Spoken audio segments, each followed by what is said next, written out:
पढ़ चुके थे आपके लिए जो आपकी 12th क्लास की फिजिक्स की यूनिट फर्स्ट है उसके बारे में।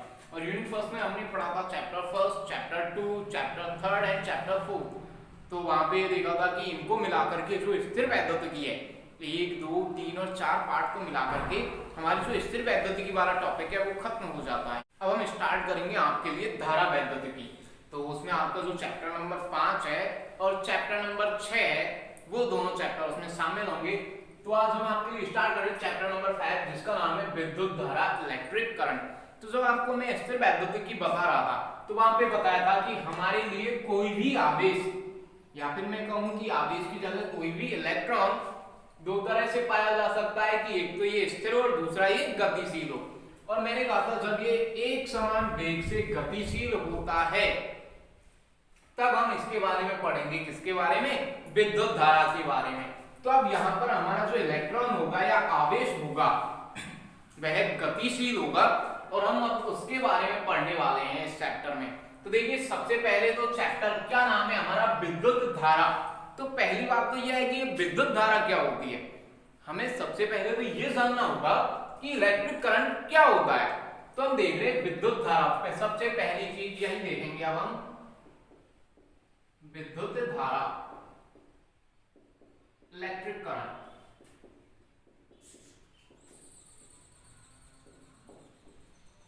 तो आपने 9th 10th में या छोटी क्लासेस में विद्युत धारा के बारे में कुछ ऐसे पढ़ा होगा कि आवेश प्रवाह की दर को विद्युत धारा कहते हैं। लेकिन अब यहां पर हम इस डेफिनेशन को ऐसे नहीं देंगे। इसके लिए हम क्या करेंगे, इसके लिए हम पहले तो जैसे कि ये आपका एक वायर है, एक तार है और इसमें विद्युत धारा प्रवाहित हो रही है। अब हम इसके अंदर विद्युत धारा को कैसे परिभाषित करेंगे, तो हम पहले तो इसका काट लेंगे। काट लेने के बाद में जैसे कि यहाँ से इसको हमने काट दिया है और यहाँ पर देखेंगे अब हम इसको, और यहाँ पर कैसे देखेंगे कि इसमें से प्रति सेकंड कितना आवेश प्रवाहित हो रहा है। जितना आवेश प्रवाहित होगा उतनी ही विद्युत धारा हो जाएगी। हम ऐसे देख रहे हैं और हमने घड़ी लगाई हुई है, 1 सेकंड में इधर से 100 कूलम्ब आवेश निकल के आ रहा है, तो इसमें धारा कितनी हो जाएगी, 100 कूलम्ब प्रति सेकंड। तो इस तरह से हम विद्युत धारा को यहाँ पर परिभाषित करेंगे। तो कैसे परिभाषित करेंगे, किसी काट से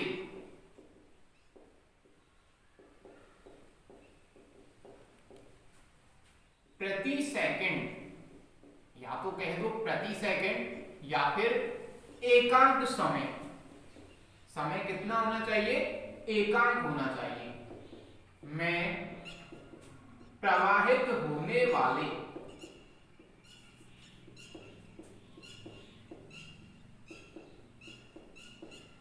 नेट आवेश की मात्रा। नेट मतलब यहां पर कुल, किसी को भी नहीं छोड़ना है, जितना भी आवेश निकल रहा है उसको सबको शामिल करना है। किसी काट क्षेत्रफल से प्रति सेकंड या प्रति एकांक समय में प्रवाहित होने वाले नेट आवेश को क्या कहेंगे हम, विद्युत धारा कहते हैं। तो ये तो हुई आपकी इलेक्ट्रिक करंट की डेफिनेशन। अब इस डेफिनेशन के हिसाब से हम देखें कि यदि किसी काट से, यदि किसी काट से डेल्टा टी समय में डेल्टा क्यू आवेश प्रवाहित होता है। हमने क्या देखा है, यहाँ पे आपको एक एग्जांपल बताता हूं मैं कि हम इस काट क्षेत्रफल को देख रहे थे या इस काट को देख रहे थे और हमने अपनी वॉच को चालू किया हुआ था। तो हमने देखा था कि 3 सेकंड में यहां से 300 कूलम्ब आवेश निकल के आया। समय कितना लगा, समय लगा 3 सेकंड। और कितना आवेश निकल के आया, तो आवेश निकल के आया हमारे पास में कितना, 300 कूलम्ब। हम क्या कह रहे हैं, विद्युत धारा क्या होती है, विद्युत धारा होती है प्रति सेकंड निकलने वाला आवेश। तो 3 सेकंड में 300 कूलम्ब निकल रहा है। अब प्रति सेकंड का मतलब 1 सेकंड में कितना निकलेगा, तो 1 सेकंड में कितना आवेश निकलेगा यहां से, तो आप देखेंगे 3 सेकंड में निकला कितना, 300 कूलम्ब। तो 1 सेकंड में कितना निकलेगा, 100 कूलम्ब। इस तरह से हम प्रति सेकंड आवेश को निकाल सकते हैं। अब ये कैसे निकाला आपने, हमने निकाला कि जो कुल आवेश था उसमें हमने समय का भाग दे दिया। 300 में हमने 3 का घात दे दिया तो आ गया हमारे पास में 100 कूलम, 1 सेकंड में निकलने वाला आवेश। ऐसे ही यहां पर किसी काट क्षेत्रफल से कितने समय में डेल्टा टी समय में कुल आवेश कितना प्रवाहित हुआ, डेल्टा क्यू आवेश प्रवाहित हुआ। तो यहां पर विद्युत धारा कितनी होगी, या फिर प्रति सेकंड निकलने वाला आवेश या 1 सेकंड में निकलने वाला आवेश क्या होगा, तब विद्युत धारा क्या है, प्रति सेकंड निकलने वाला आवेश, और इसे किससे लिखते हैं हम, आई से। तब विद्युत धारा इज इक्वल टू नेट आवेश बटे कुल समय, जितना समय लगा, I is equal to net आवेश कितना निकलता है। तो आपने देखा नेट आवेश कितना निकल रहा है, डेल्टा क्यू अपॉन कुल समय कितना लग रहा है, तो कुल समय लग रहा है डेल्टा टी। ये हो गई विद्युत धारा। अच्छा, कभी कभी क्या है कि ये जो डेल्टा टी समय है इसको हम बहुत ही छोटा कर देते हैं। यदि डेल्टा टी टेंड्स टू 0, ये हम पहले भी पढ़ चुके हैं, ऐसा 11th क्लास में भी आपको जब अवकलन के बारे में बताया था उसमें भी बताया था, या फिर आप 11th क्लास की वीडियोस में इसको देख सकते हैं कि अवकलन क्या होता है। अवकलन परिवर्तन की दर होती है किसी भी परिवर्तन के सापेक्ष। लेकिन जब हम देखते हैं कि यदि हम इस परिवर्तन को अत्यल्प कर दें, तो अत्यल्प कर देते हैं तो हम अवकल संकारक डीडीटी को यूज करने लग जाते हैं या फिर डीडीएक्स को यूज करने लग जाते हैं। तो ऐसे ही हम यहां पर करेंगे। ये जो लिखा है हमारा डेल अपॉन डेल टी, यदि limit delta T tends to 0 हो जाती है, ये जो डेल्टा टी या समय में जो परिवर्तन है ये बहुत ही छोटा कर दें हम, limit delta T tends to 0 का मतलब है कि जो समय में परिवर्तन हो रहा है या समय है उसे हम 0 की तरफ लेकर के जा रहे हैं। इसका मतलब जो समय पहले 5 सेकंड था उसे हमने छोटा करते करते करते करते इतना छोटा कर दिया है कि लगभग वो 0 ही हो गया है, लेकिन 0 के बराबर नहीं हुआ है। फिर डेल्टा टी टेंड्स टू का मतलब ये है कि डेल्टा टी लगभग 0 के बराबर हो गया है, मतलब हमने उसको इतना छोटा कर दिया है कि ये 0 के आसपास पहुंच चुका है, लेकिन 0 नहीं हुआ है। 0 कर देंगे तो इनफाइनाइट हो जाएगा, डेल्टा टी की वैल्यू हम 0 रखेंगे तो अनंत। तो 0 नहीं करना है, लेकिन इतना छोटा कर देना है जैसे कि 0.000000001, तो ये बहुत छोटा। अब समथिंग अबाउट ये क्या हो गया, समथिंग अबाउट 0 हो गया है, लेकिन ये 0 नहीं है।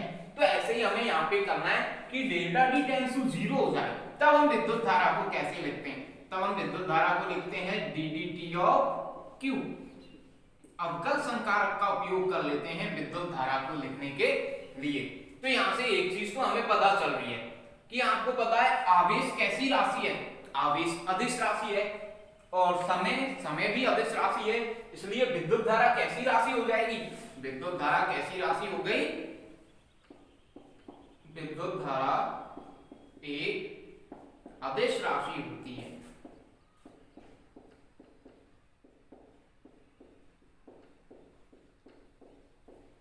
तो ये तो हो गई हमारे पास में विद्युत धारा की सी राशि हुई, अदिश राशि। अब दूसरा इसका मात्रक क्या होता है, तो आपने जब 11th क्लास में फंडामेंटल यूनिट्स पढ़े होंगे, जब मूल भौतिक राशियां पढ़ी होंगी, तो वहां पर पढ़ा होगा उन 7 भौतिक राशियों में विद्युत धारा का मात्रक क्या होता है।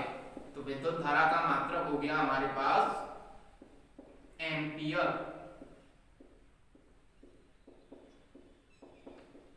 अच्छा, एक और मात्रक क्या हो गया, ये एसआई मात्रक है। ये कौन सा मात्रक है, एसआई मात्रक। यहां से देखें हम विद्युत धारा का मात्रक, तो यहां आवेश को किसमें मेजर करेंगे हम, कूलाम में, बटा समय को किसमें मेजर करते हैं, सेकंड में। तो विद्युत धारा का एक और मात्रक हो गया कूलाम प्रति सेकंड। क्या हो गया, कूलाम प्रति सेकंड। यहां से आप देखेंगे कि ये जो 1 एम्पियर है, तो हम मैं ऐसे लिख सकता हूं, मैं इस फॉर्मूले को, अब है एम्पियर, विद्युत धारा को तो मैंने किसमें मापा, एम्पियर में, इधर आवेश को किसमें मापा, कूलाम में, बटे इधर समय को किसमें मापा है मैंने, सेकंड में। यदि मैं कूलाम और सेकंड मतलब आवेश और समय इनकी वैल्यूज को 1 कर देता हूं, यदि मैं क्या कर रहा हूं, ध्यान देना, यदि कूलाम इज इक्वल टू 1, मतलब कि जो आवेश यहां से प्रवाहित हो रहा है वो 1 है, कितना आवेश प्रवाहित हो रहा है? इकाई आवेश प्रवाहित हो रहा है। और कितने समय में हो रहा है वो? तो वो इकाई समय में हो रहा है। मैंने क्या किया है, जो आवेश प्रवाहित हो रहा था यही तो था नेट आवेश, जो कूलम से हम लिख रहे हैं जिसे हम, तो ये जो नेट आवेश है ये इकाई कर दिया हमने, और जो कुल समय था उसको भी क्या कर दिया है, इकाई कर दिया है। तब एम्पियर किसके इक्वल आएगा, या फिर आपकी धारा किसके इक्वल आएगी? तब एम्पियर आएगा हमारा 1/1 इज इक्वल टू 1। तो एम्पियर 1 कब होता है, या 1 एम्पियर कब होता है, कोई विद्युत धारा का मान 1 एम्पियर कब हो जाएगा?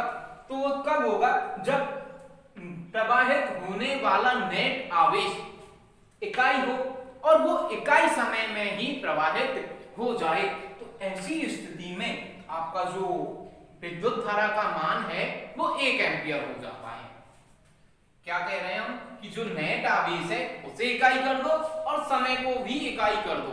तो इकाई समय में यदि प्रवाहित होने वाला आवेश इकाई हो तो विद्युत धारा का मान किसके बराबर हो जाता है, 1 एम्पियर के बराबर हो जाता है।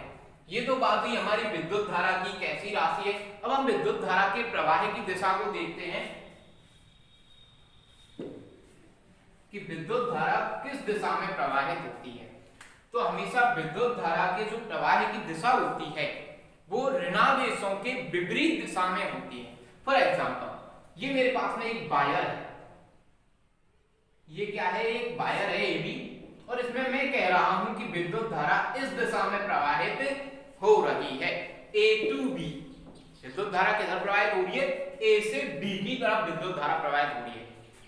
अब इसमें हम देखें कि इसमें ऋणावेश कौन होता है, इलेक्ट्रॉन, E-। ऋणावेश कौन होता है, इलेक्ट्रॉन। तो इलेक्ट्रॉन किस दिशा में प्रवाहित होंगे, तो इलेक्ट्रॉन विद्युत धारा के विपरीत दिशा में प्रवाहित होते हैं, और धनावेश विद्युत धारा की दिशा में प्रवाहित होता है। तो हम कहते हैं कि जो विद्युत धारा है वो या तो धनावेशों के प्रवाह की दिशा में होगी, इस दिशा में किसका प्रवाह होगा, धनावेश का, और इस दिशा में किसका प्रवाह होता है, ऋणावेश का। तो हम कुल मिला के बात यह है कि हम ये कह सकते हैं कि हमेशा विद्युत धारा ऋणावेशों के प्रवाह की विपरीत दिशा में बहती है और धनावेशों के प्रवाह की दिशा में बहती है। तो ये विद्युत धारा के प्रवाह की दिशा होती है। तो इसे हम कैसे लिखेंगे, विद्युत धारा का प्रवाह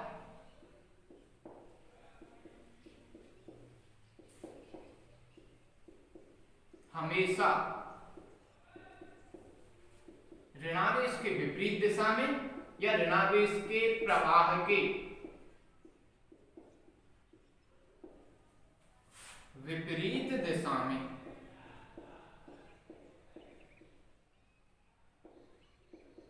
अथवा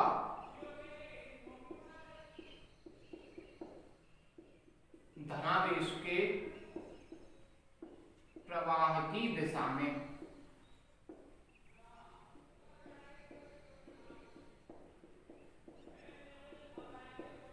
होता है। तो ये तो बात हुई विद्युत धारा के प्रवाह की दिशा की, कि विद्युत धारा के प्रवाह की दिशा किधर होती है। तो या तो हम ये कहें कि ऋणावेश के प्रवाह के विपरीत होती है या फिर धनावेश के प्रवाह की दिशा में होती है। अब हमारे पास में है कि ये जो धनावेश है, आपको तो ये पता है कि इलेक्ट्रॉन तो प्रवाहित होता है। कभी ऐसा सुना है कि किसी वायर में से होकर के धनावेश प्रवाहित हो रहा है, हम कह रहे हैं ना धनावेश की दिशा में विद्युत धारा प्रवाहित होती है। तो ऐसे कभी पढ़ा है क्या कि धनावेश प्रवाहित होता है? तो कभी भी धनावेश प्रवाहित नहीं होता। उसके बजाय कुछ स्पेशल केसेस में हॉल्स प्रवाहित होते हैं। अब ये हॉल्स क्या होते हैं, ये स्पेशल केस कौन सा होगा जिसमें हॉल्स प्रवाहित होंगे, वो हम चैप्टर नंबर हमारे जो 16 है इलेक्ट्रॉनिक्स वाला, उसमें देखते हैं अर्धचालकों वाले में। तो वहां पर इसके बारे में हम डिस्कस करेंगे कि धनावेश कैसे प्रवाहित होता है या फिर ये हॉल्स कैसे प्रवाहित होते हैं। लेकिन यहाँ पर हम ये देख रहे हैं कि जो कुछ स्पेशल टाइप्स होते हैं हमारे पास में मेटल्स, जैसे कि चालक पदार्थ है या फिर अर्धचालक पदार्थ है या फिर विद्युत अपघट्य है, तो इनमें धारा प्रवाह के लिए उत्तरदायी कौन होता है? तो सबसे पहले तो मैं बात करता हूं चालक पदार्थ की। चालक पदार्थ, तो चालक पदार्थ के लिए जब आपको चैप्टर नंबर 4 स्टार्ट किया था, जिसमें हमने संधारित्र धारिता के बारे में पढ़ा था, तो वहां पे हमने ऐसे पढ़ा था मुक्त इलेक्ट्रॉन और बद्ध इलेक्ट्रॉन। तो वहां पे ये देखा था कि चालक पदार्थों में मुक्त इलेक्ट्रॉन पाए जाते हैं। तो चालक पदार्थ में आवेश वाहक कौन होता है, या फिर विद्युत धारा को लेकर के जाने वाला कौन होता है, तो ये होते हैं मुक्त इलेक्ट्रॉन। किसमें, चालक पदार्थ में, क्योंकि चालक पदार्थ में मुक्त इलेक्ट्रॉन पाए जाते हैं तो ये ही धारा को लेकर के प्रवाहित हो जाते हैं। लेकिन हमेशा ध्यान रखना है कि जिस दिशा में मुक्त इलेक्ट्रॉन प्रवाहित हो रहे हैं उसके विपरीत दिशा में धारा प्रवाहित होगी। ये नहीं कि मुक्त इलेक्ट्रॉन लेकर के पहुंच गए धारा को, इधर से पकड़ा और इधर लेकर के पहुंच गए इलेक्ट्रिक करंट को, ऐसा नहीं होगा। मुक्त इलेक्ट्रॉन इस दिशा में प्रवाहित होंगे तब धारा इस दिशा में प्रवाहित होगी। दूसरा स्पेशल टाइप होता है पदार्थ का हमारे पास में अर्धचालक पदार्थ। अर्धचालक पदार्थ, तो इसमें कौन होता है धारा के प्रवाह के लिए उत्तरदायक, तो आवेश वाहक उसके अंदर होते हैं इलेक्ट्रॉन्स एवं हॉल्स। अब ये हॉल क्या होते हैं ये हम वहीं पे ही डिस्कस करेंगे, यहाँ पे इसको ज्यादा नहीं, बस याद रखना है कि अर्धचालक पदार्थों में आवेश वाहक कौन होते हैं, इलेक्ट्रॉन होते हैं और हॉल्स होते हैं। एक और स्पेशल टाइप होता है हमारे पास में वैद्युत अपघट। ये आपने केमिस्ट्री के अंदर पढ़ा होगा, क्या होता है वैद्युत अपघट। जब इसमें विद्युत धारा को प्रवाहित किया जाता है तो ये अपने संगत धनायन और ऋणायनों में टूट जाता है। जैसे कि HCl का, यदि हम HCl का एक विलयन बनाए तो और इसमें विद्युत धारा प्रवाहित करें तो H+ आयन अलग हो जाता है, Cl- आयन अलग हो जाता है। तो इसमें विद्युत धारा के प्रवाह के लिए उत्तरदायी तो ये आयन ही होते हैं।